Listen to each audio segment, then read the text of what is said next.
In the remote town of Blackwood Hollow, nestled deep within a dense ancient forest, there stood a dilapidated mansion known as the Cursed House.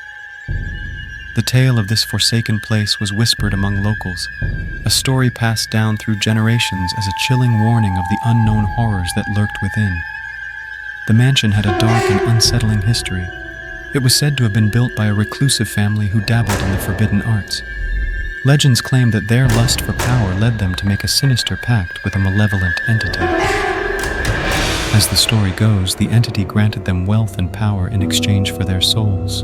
Over the years, the mansion became a place of unspeakable horrors. Anyone who ventured too close would hear eerie whispers on the wind, and the air around the house grew frigid even in the midst of summer. Those who dared to approach the property at night spoke of eerie, ghostly apparitions that danced in the moonlight, their hollow eyes filled with torment.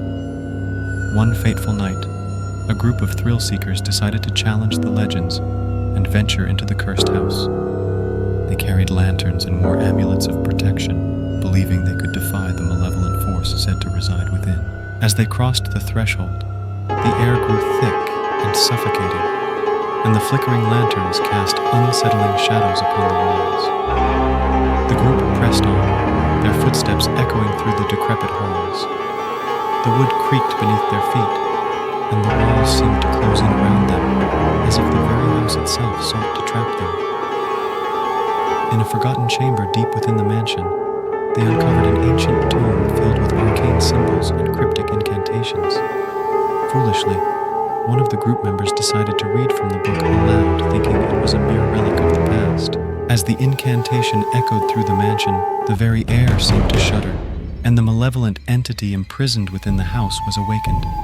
It manifested before them, a grotesque, shadowy figure with burning crimson eyes and a voice that resonated like 1,000 tormented souls. Panic and dread consumed the group, and they fled the mansion, their amulets of protection offering no defense against the relentless evil they had unleashed. The entity pursued them through the forest, its chilling laughter echoing in their ears as it toyed with their fears. One by one, the thrill-seekers vanished into the inky darkness, their voices silenced forever. Only one managed to escape, his sanity forever shattered by the horrors he had witnessed. From that day on, the cursed house stood as a stark reminder to the town of Blackwood Hollow. It was a place where the boundary between the living and the dead had been irrevocably blurred, and a malevolent force remained, forever hungry for the souls of those who dared to trespass. The legends of the cursed house endured, serving as a dire warning to all who heard them. Some mysteries are better left unsolved, and some horrors are better left undisturbed in the shadows of the past.